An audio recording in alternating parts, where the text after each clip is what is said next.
PPP విధానం పైన రాష్ట్ర వ్యాప్తంగా ప్రజల్లో ఒక తీవ్రమైనటువంటి అసంతృప్తి ఉంది.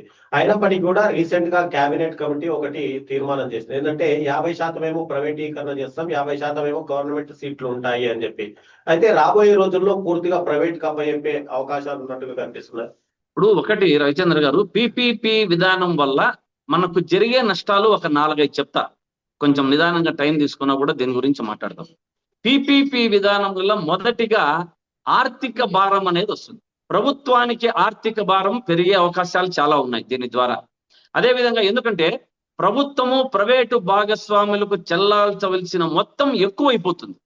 దీనివల్ల ప్రభుత్వానికి ఆర్థిక భారము ఎక్కువైతుంది అనేది స్పష్టంగా కనపడతా ఉంది.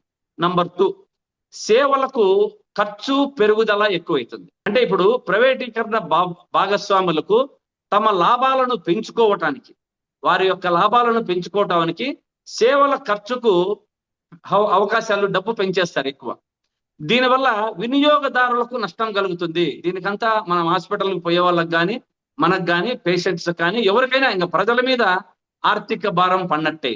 నంబర్ 3, సేవల నాణ్యత తగ్గుతుంది. ఇప్పుడు ఏదైతే మనం అనుకుంటున్నామో సేవా కార్యక్రమం అని, ఈ ప్రైవేటు భాగస్వాముల వల్ల వాళ్ళ లాభాలు పెంచుకోవడానికి సేవలకు నాణ్యత తగ్గించి వాళ్ళు డబ్బు పెంచే విధానం ఎక్కువైతుంది. నంబర్ 3. నంబర్ 4, ప్రభుత్వ నియంత్రణ తగ్గుదల.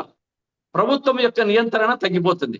పీపీపీ విధానం వల్ల ప్రభుత్వ సేవలపై నియంత్రణ కోల్పోతుంది తప్పకుండా. ఈ రోజు కాకపోయినా, ఎందుకంటే అది రాజకీయంగా స్టార్ట్ అవుతుంది కాబట్టి ప్రభుత్వ నియంత్రణ కోల్పోయే అవకాశం దీంట్లో చాలా ఉంది. నంబర్ 5, అవకాశాలకు అసమానత. ఈ అవకాశాలకు ఏమైతుందంటే పెద్ద కార్పొరేట్ సంస్థలు పీపీపీ ప్రాజెక్ట్ లో పాల్గొనడానికి మాత్రమే అవకాశాలు ఉన్నాయి. చిన్న చిన్న వారికి ఇవ్వరు కదా. ఎవరికి ఇప్పుడు అంతంత పెద్ద భాగస్వాములు ఇవ్వాలంటే ఎవరికో, ఇప్పుడు నారాయణ గారికో ఇంకొకరికో అంత పెద్దవారికే ఇవ్వబడుతుంది. దీనివల్ల మొత్తం అంతా కూడా చిన్న సంస్థలకు నష్టపోయే అవకాశం చాలా ఉంది. ఇంకోటి నంబర్ 5, ఏమైపోతుంటే రాజకీయము మరియు చట్టబద్ధమైన నష్టాలు వస్తాయి.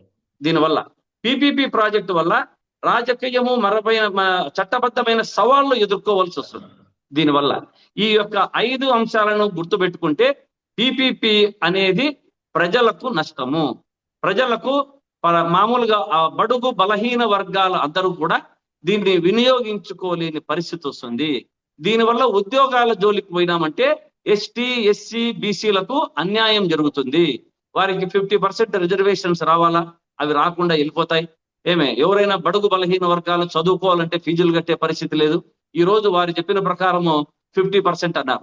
అంటే ఇప్పుడు కోటి సంతకాల సేకరణ మొదలైన తర్వాత దీన్ని మామూలుగా ఫుల్ ప్రైవేటీకరణ నుంచి ఈ రోజు నిన్న కేబినెట్ లో వచ్చింది 50-50 బ్రిటానియా బిస్కెట్ టైప్ లో వచ్చింది. కానీ ఇటువంటిది కూడా ఇంకా ఇది కూడా మారాలి. ఈ 50 కూడా పోవాలి. ఈ కోటి సంతకాల సేకరణ దాదాపు రాష్ట్రంలో అన్ని నియోజకవర్గాల్లో కూడా ప్రజలు అత్యుత్సాహంగా పాల్గొన్నారు. విద్యార్థులు, విద్యార్థినీయులు మరియు అన్ని వర్గాల సామాజిక వర్గాల్లో ప్రజలు పాల్గొని ఈ యొక్క పీపీపీ విధానాన్ని రద్దు చేయాలా అనేది 3 పీలను లాస్ట్ కు ప్రజల యొక్క మద్దతుతో పులి స్టాప్, 2 పీలతో ఇది పులి స్టాప్ పడే అవకాశాలు చాలా ఉన్నాయి. ఇది ఇలాగే వీళ్ళు మొండి పట్టుగా కొనసాగిస్తే ప్రభుత్వాలు కూలిపోయేదానికి కూడా చాలా అవకాశాలు ఎక్కువ ఉన్నాయి అని చెప్పవచ్చు. ఇటువంటి ప్రభుత్వంలో ఒక్కసారి పీపీపీ విధానాన్ని మరొక్కసారి చంద్రబాబు నాయుడు గారు కానీ, కూటమి ప్రభుత్వం కానీ పునరాలోచించి దీని సరి అయిన నిర్ణయం 50-50 బ్రిటానియా నుంచి మళ్ళీ 100% ప్రైవేటీకరణ లేకుండా ప్రభుత్వమే నడపాలా అన్న అంశాలను గుర్తు పెట్టుకోవాలి. అలాగే ఉండాలి అనేది నేను కోరుకుంటున్నాను.